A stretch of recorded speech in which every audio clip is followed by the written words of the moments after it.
Querido estudiante, junto con saludarlos, estamos en la sesión que nos va a permitir trabajar respecto a las facilitaciones en el componente de movimiento del primer trimestre, lo cual ya estuvieron trabajando con la profesora Daniela, ¿cierto? Entonces la idea es hacer un repaso respecto al desarrollo motor normal del primer trimestre. ¿Ya? Así que vamos a compartir ahora para poder iniciar esta cápsula que nos pueda orientar también en lo ya visto la semana pasada.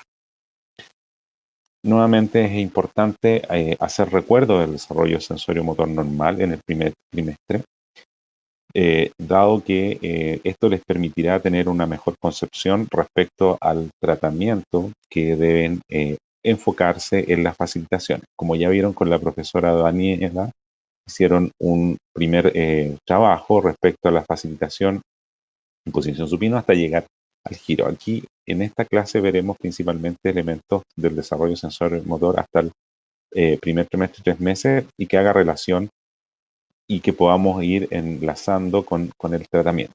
Porque, como les dije en la clase anterior, es muy importante hacer este match entre lo que es el desarrollo sensorio motor normal, ¿cierto? Y lo que ustedes puedan generar como facilitación, ya que esto nos permite de buena manera a través del desarrollo sensorio motor hacer una evaluación tanto cual y cuantitativa para poder posteriormente trabajar sobre las facilitaciones ya que vistas anteriormente. No olvidar, ¿cierto?, que es importante, como vimos en la clase anterior, tener claridad de los conceptos respecto a lo que debemos considerar como elementos esenciales dentro del tratamiento, que son los 12 puntos que definimos en la clase anterior. Es importante, como ustedes ven acá en este PPT, tener elementos importantes en ese sentido y que lo debemos orientar al tratamiento. Primero que nada, como bien dice acá, el desarrollo sensorio-motor o del bebé, como lo dice la lámina, es una suma de eventos, ¿cierto?, que va sucediendo en orden relativo a secuencia. Esto es importante porque cuando hacemos facilitaciones, también es importante generar esa secuencia. Una secuencia, por ejemplo, en el cual yo conozco el desarrollo motor normal en los primeros meses y sé que el niño ya al tercer mes, como dijimos en la clase pasada, debiera controlar o hacer un control antigravitacional de la musculatura flexora de cuello. Por lo tanto, hay una secuencia desde que el niño nace hasta el tercer mes que debiera yo conocer y eso me permite orientar y facilitar, en este caso, la secuencia de movimiento que requiero para lograr ese control de cabeza, ya sea en supino o en prono. Entonces, por eso es importante ese orden relativo a la secuencia que tiene el desarrollo motor. Por otro lado, como ya sabemos, el bebé al principio no hay un control voluntario de la actividad y principalmente queda a expensas de la fuerza gravedad. Esto es un elemento importante porque si tenemos un niño o con alguna característica, ya sea dado porque hay un tono evidentemente alterado, que puede ser espasticidad o hipertonía o una hipotonía, ¿cierto? La fuerza de gravedad nos va a jugar en contra y por lo tanto tengo que tener precaución respecto a las tomadas y las movilizaciones que voy a hacer acá, sobre todo pensando en este caso, si hay aumento del tono, ¿cierto? El poder regular ese tono y no aumentarlo, y en el caso de la hipotonía, ¿cierto? Controlar, en este caso, lo que son las compensaciones que este niño pudiese hacer en esta primera etapa o en las etapas sucesivas según corresponda, dado que no tendrá el control necesario para poder vencer esa fuerza de gravedad. Y por otro lado, siempre estar considerando, como vemos y lo que vieron con la profesora Daniela, si ustedes se dan cuenta, es que las acciones son globales, independiente de que estemos trabajando sobre el control de cabeza. Yo igual tengo que mantener una posición estable del bebé en toda su condición, una simetría, ¿cierto? Y enfocarme también en los otros segmentos que quizás yo no estoy facilitando, pero que deben tener una alineación y un trabajo correspondiente. Por ejemplo, si vemos en un niño de 3 meses, que lo vamos a ver más adelante, cuando el niño hace contacto mano-mano o mano-mano-boca, los pies también están haciendo contacto pie-pie. Entonces, a eso nos definimos como acciones globales que posteriormente, en los meses siguientes, se van a ir diferenciando a elementos mucho más específicos, como por ejemplo una pinza. Y por otro lado, es importante recalcar el desarrollo sensorio-motor ideal, que de alguna manera es relevante porque esto nos da la posibilidad de pensar en, como bien dice aquí, la variabilidad de postura y movimiento que el bebé va presentando y que combina con las oportunidades que en medio le van ofreciendo. Esto es importante porque finalmente en un tratamiento Lo que yo le estoy entregando es que este niño, dado la condición que tiene, no tiene esa posibilidad de variabilidad, dado su condición, me permite en este caso, a través de la facilitación, variar las posiciones y movimientos y además entregando una oportunidad a través de un estímulo táctil, propioceptivo, visual o auditivo, ¿cierto? De dar esa oportunidad de que se la da el medio para facilitar esa acción de movimiento. Es decir, está utilizándose elementos de control postural asociado a control motor y por consiguiente aprendizaje motor, que es muy importante dentro de lo que es una función, que para un niño en este caso puede ser una actividad de juego propiamente. Es importante no olvidarse de las leyes neurofisiológicas que dan en este caso o lo que procede con el desarrollo. Y en ese caso tenemos la ley cefalocaudal, ¿cierto? Ley próximo-distal, lo de la correspondiente a la secuencia, sobreposición en relación a un hito sobre otro, el equilibrio entre la flexión y extensión y la ley de disociación de los segmentos.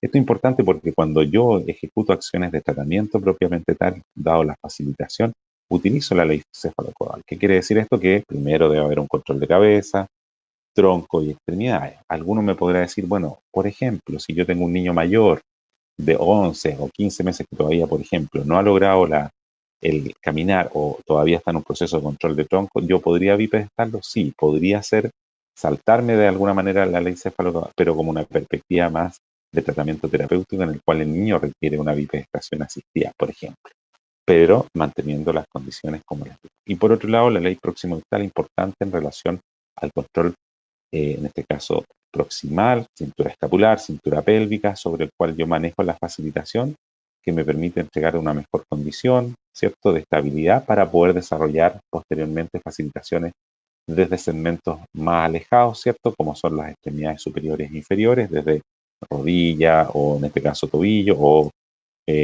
codo o muñeca, ¿cierto? Pero para eso el control postural de ese niño tiene que ser aún mayor. Ya la secuencia, la sobreposición, el equilibrio entre la flexión y extensión, que está dado también por los balances propiamente tal, y las propias disociaciones que van ocurriendo en la secuencia de movimiento por la diferenciación que va a existir. ¿Ya?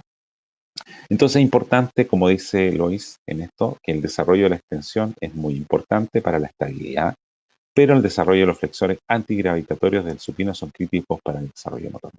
Y esto es importante porque de alguna manera el que se active la flexión, no solo desde la perspectiva de la flexión fisiológica que existe en el recién nacido, sino que posteriormente generar esta flexión antigravitacional es la que me va a permitir generar las acciones de enderezamiento y equilibrio que requiere este. Es decir, la extensión, por supuesto, me da estabilidad, pero posteriormente el hecho de hacer movimientos de flexión antigravitacional es la que me permite la acción de movimiento necesario, por ejemplo, para a los 3 meses tener un control de cabeza tanto en supino y en prono que me permita hacer fijación visual y seguimiento visual, por dar un ejemplo. ¿Ya?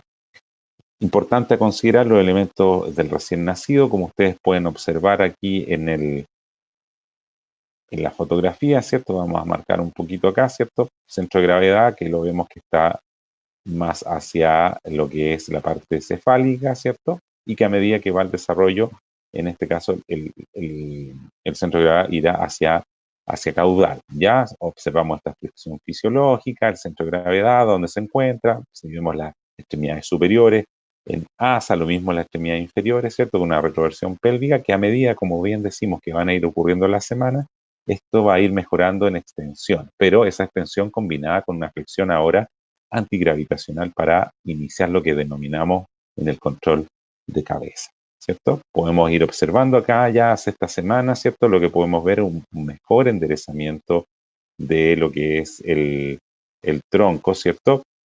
Que es lo que podemos observar acá, que ya hay mayor extensión, ¿cierto? La cola, en este caso, ha disminuido esa retroversión pélvica, ya no están tan hacia las extremidades superiores, ¿cierto? Se han ido liberando y eso significa que partimos de una posición de extremidad superior en rotación interna, pronación, ulnanización y flexión de mano y pulgar incluido, que a medida que van ocurriendo los meses va apareciendo mayor extensión o flexión disminuida, ¿cierto? Yendo hacia una rotación externa, supinación y radialización, que es lo que debiera ocurrir. Y lo mismo va pasando con la extremidad inferior. ¿Por qué recomiendo esto? Porque estos son elementos que yo debo considerar en mi tratamiento a través de la facilitación, es decir, aquí podría yo, además de evaluar qué es lo que hace un niño entre las 6 y octava semana, son elementos de indicadores para ver si está dentro del desarrollo motor normal y que me permitirá en esta posición supina hacer acciones de tratamiento que pudiera ser en una superficie estable inicialmente o en un balón que facilite, por ejemplo, inicialmente el control de cabeza o el que pueda iniciar un proceso de disociación, ya donde el niño ya hay algo de fijación visual, hay un contacto mano-boca inicialmente, ¿cierto? Donde hay iniciación en este caso de lo que es, como bien decía la profesora Daniela en la clase anterior, el descubrimiento propio de su cuerpo a través de el contacto mano-boca. Ya lo mismo ocurre a nivel supino, ¿cierto? En el cual podemos observar esa flexión fisiológica sin control antigravitacional del cuello, ¿cierto? Y una gran asimetría, que es lo que podemos observar en este primer trimestre, ¿cierto? Si yo coloco a este niño en sedente y bípedo, lo que vamos a encontrar es una falta de control de tronco, un colapso en flexión sobre las caderas, cabeza cae hacia adelante ocasionalmente. Y en bípedo podemos observar algunos patrones generales, como por ejemplo el de la marcha automática, que es un reflejo, como dice ahí, de patrones generadores centrales, que no hay un control en este caso a nivel central, sino que más a nivel de médula y tronco cerebral, que genera patrones de marcha automática que al correr de las semanas va a ir desapareciendo. ¿Ya? No significa que uno tenga que colocar todavía en estos primeros meses el niño en sedente bípedo, solo se coloca para ver cuáles son sus respuestas o hablarlo desde la perspectiva de la reactividad postural frente a un cambio de posición y observar cuál es la madurez que pueda tener ese cerebro frente a esa, como respuesta frente a ese cambio de posición. Ya, recién nacido, importante considerar, pensando en el tratamiento, ¿cierto? El interés del contraste blanco y negro inicialmente, por eso es lo que se utiliza para hacer, por ejemplo, en los primeros meses, tratamiento visual, ¿cierto? Asociado al control de cabeza y seguimiento. Disfruta de la estimulación táctil y vestibular, esto es importante observar porque si el niño acá disfruta, pudiese ser que nos tocara un niño que no disfruta de eso, hay alteración, hay mucho llanto, ¿cierto?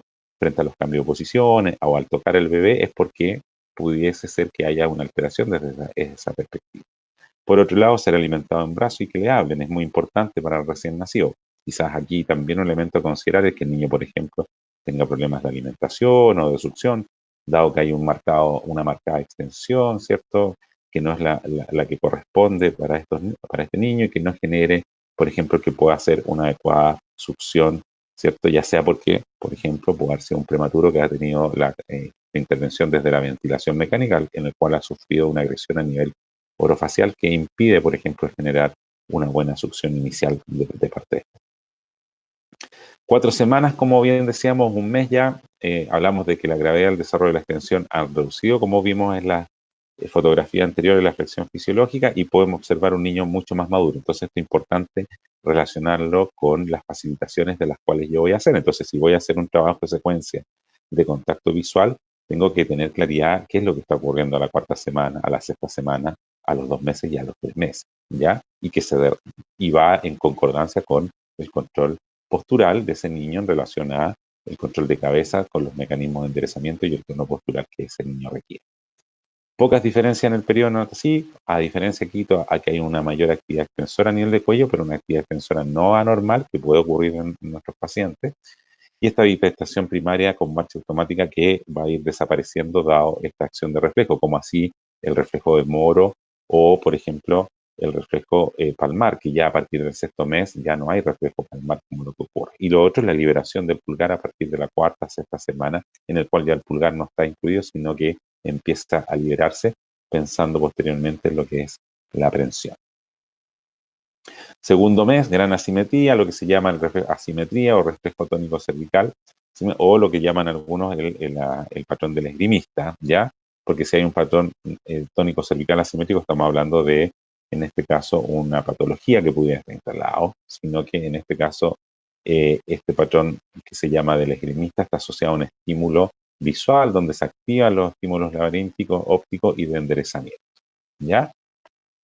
Acá podemos observar en prono nuevamente que ya tenemos, una extensión mucho más aumentada, ¿cierto? Como lo que estaban viendo con la profesora Daniela en relación a poder hacer el trabajo de control de cabeza y, por otro lado, el poder facilitar la carga simétrica en codo, que es lo que debiera un niño ya al tercer mes hacer, con un mejor enderezamiento, donde la cabeza ya podemos observar ha ido liberándose, ¿cierto? Como vemos acá, ya se ve cuello como tal, hay una diferenciación en este caso, o una disociación, como dijimos, de las leyes, ¿cierto?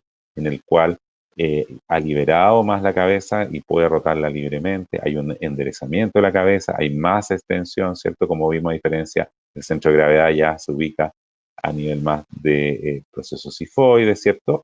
Que permite el enderezamiento como tal. Y se observa de estas asas muy marcada en flexión, hay un enderezamiento mayor de las extremidades superiores e inferiores, si se dan cuenta, y que podemos observar acá en relación a que lo que podemos ver acá es que hay un mayor contacto visual que me permite orientar de mejor manera la cabeza y observamos una mejor simetría respecto a los meses anteriores. ¿Ya? Acá tenemos estos ya tercer mes, ¿cierto? Para el tercer mes comienza una acción mucho más importante, como vemos acá, de control de cabeza, en el cual además de hacer el seguimiento visual, el mentón va hacia el pecho, hay mayor control, hay una mayor activación abdominal, la pelvis va más hacia la retroversión en esta posición, hay contacto pie-pie, ¿cierto? Con flexión de cadera, rodilla, ¿cierto? Con abducción y rotación externa, ¿cierto? Que me permiten también ir observando las partes del cuerpo. Puede levantar de mejor forma las extremidades inferiores, como la secuencia que mostró la profe Daniela en relación a trabajar el contacto mano-mano, mano-mano-pie, ¿cierto? O mano-rodilla y mano-pie posteriormente en los meses posteriores, manteniendo la posición. Entonces, ¿es importante el desarrollo motor? Sí, porque de alguna manera si yo tengo un niño, como les había dicho anteriormente, que voy a mejorar en la simetría, yo lo tendré que posicionar en esta posición y yo tendré que ubicarme de acuerdo a eso, quizás frente al niño, que me permita mantener una simetría, mantener esta posición de las extremidades inferiores que me dé esta orientación que observamos acá. Lo mismo está ocurriendo acá, en este caso en las extremidades superiores, donde está haciendo el contacto mano-mano y también mano-mano-boca. Y que, si se fijan, en los pies está haciendo supinación y haciendo el contacto pie-pie, que es un patrón de movimiento global, que es lo que dijimos al inicio de la sesión. ¿Ya? Ahora, es importante tener claridad cuáles son signos posibles de alteraciones del desarrollo motor normal, ¿cierto? En este caso, y que tiene que ver con una fuerte asimetría en capacidad de mantener la cabeza en línea media, pensando en que partimos de una asimetría, ¿cierto? Que es lo que vamos a observar en un bebé recién nacido, pero que debiera ir ya hacia el tercer mes para el cuarto completar esa simetría postural completa, ¿cierto? Y que esto es un elemento a observar en nuestros niños, ¿ya? Por otro lado, un control visual deficiente, que puede ser asociado, uno, a ya sea control pobre de cabeza o porque en definitiva sí también hay una alteración visual, ya sea a nivel occipital o de la propia vía de nervio óptico o ocular, que puede ocurrir como lo que pasa en los prematuros asociado a las retinopatías que en ellos pueden existir, ¿ya? Y por otro lado, la incapacidad total o parcial de aducir o llevar los brazos hacia adelante, a la línea media, ¿cierto? Para ya sea hacer el mano-mano, mano-mano-boca o en prono de poder soportar su propio peso haciendo apoyo simétrico en codo.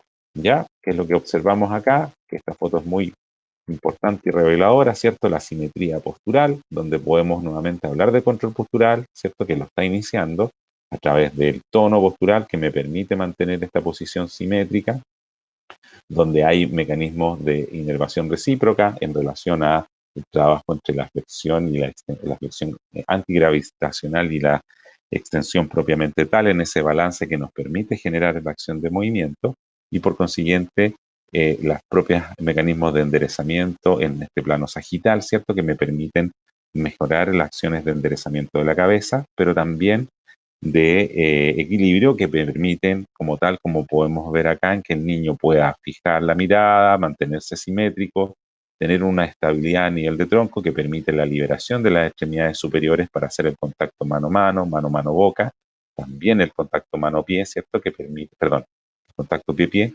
que permite de alguna manera hacer esa activación, que es lo que vemos acá, de flexores superiores para esa posición de los 3 meses.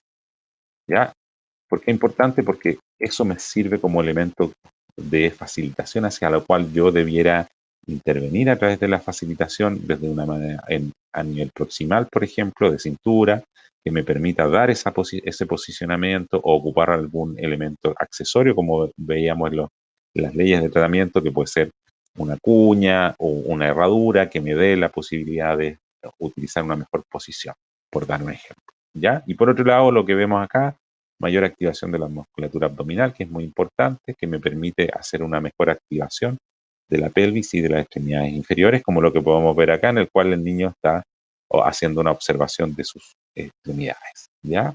Lo mismo acá, mucha fijación de tronco, extensión, me permite mantener una postura mucho más estable, ¿cierto? Que me permite una mayor movilidad futura tanto de las extremidades superiores e inferiores como tal. Ya acá podemos observar 3 meses la misma posición, ¿cierto? Simetría muy marcada en el cual tenemos lo que observábamos acá, contacto pie-pie, ¿cierto? Una mayor carga de peso en antebrazos, ¿cierto? Control propioceptivo, ¿cierto? Mayor enderezamiento, como vemos acá. El niño aquí está mirando, como lo podemos observar, y mayor enderezamiento a nivel de extensión, ¿cierto? Activación abdominal, pelvis más plana, que permite generar este mecanismo de enderezamiento, ¿cierto? Del tórax superior y liberar la cabeza para hacer fijación visual y seguimiento visual como corresponde. ¿Ya? Elementos importantes a considerar en estos meses para ir terminando. Primer trimestre es posible reconocer el desarrollo patológico que se va integrando, en este caso, como para decirlo de esa manera, porque como vemos, partimos de movimientos muy detenidos que dificultan a veces observar el desarrollo de una patología instalada, a menos que haya un aumento de tono muy marcado, una hipotonía muy marcada que me dé signos claros, pero a medida que se va observando el desarrollo patológico, van instalándose componentes del tono postural o asimetrías muy marcadas, como lo que estamos diciendo, que me pueda orientar a un cierto tipo de patología específica inicial que pueda estar instalándose a nivel de desarrollo y que esté instalado a nivel central. Por otro lado, los síndromes motores futuros en este periodo tienen una característica común, el retraso, que es muy importante de los mecanismos de enderezamiento. Es decir, ese es un signo importante observar. Un niño que ya tiene 3 meses debiera tener un control de cabeza. Ahora, observar y hacer la relación, como les decía el otro día, en que 3 meses control de cabeza, pero acuérdense que el desarrollo motor normal me dice que a los 3 meses debe tener un control total de cabeza, pero también puedo jugar porque en los niños hay diferencia dependiendo del tipo de niño de estimulación en ese sentido. Entonces ahí tengo que hacer la relación también en observar otros signos clínicos que me pudieran estar indicando que es solo un tema de estimulación, por ejemplo, o de falta de posicionamiento versus una patología que pueda irse instalando. Pero es un elemento a considerar con los síndromes motores futuros de observar y que debemos hacernos cargo. ¿Ya? Como ya les dije acá, el valor del tono muscular no es tan relevante, a excepción, como ya les dije, casos severos, que en el cual sí voy a observar un tono alterado propiamente tal.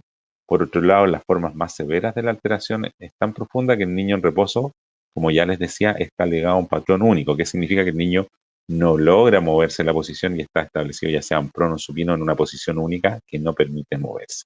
O por otro lado, como ya dije, la hipotonía, el control de la posición corporal, también lo vamos a observar alterado y no va a poder utilizar los patrones posturales y lo que va a hacer es recurrir a patrones compensatorios. Entonces esto es muy importante a considerar, no solo desde la perspectiva de la evaluación, sino también de considerar en el tratamiento sobre las tomadas que debieran ser de un control más central o en este caso proximal que me permita dar un mejor posicionamiento al niño para facilitar la acción de control de movimiento. ¿Ya? Bueno, eso es lo que les quería comentar el día de hoy, ¿cierto? Eh, el viernes, en este caso, vamos a conversar un poco más respecto a los elementos que hemos anunciado acá y trabajar un poquito más en relación al segundo trimestre, ¿cierto? Que nos permita orientar de mejor manera y hacer el match, como les digo, en relación a lo que deben hacer como elementos de facilitación propiamente tal en el tratamiento, que lo complementamos con la clase práctica que está haciendo la profesora Daniela, ¿ya? Así que eso es lo que quería comentarles el día de hoy, seguir estudiando el desarrollo motor porque eso les va a permitir tener más claridad respecto a cómo poder relacionarlo con las facilitaciones, que está a través del libro ya subido por la profesora Daniela a la plataforma, la cual pueden descargar y ir leyendo, ¿cierto? De mejor forma para ir viendo los componentes de movimiento que se van activando en nuestros primeros trimestres. ¿Ya? Así que nos vemos el próximo viernes. Muchas gracias.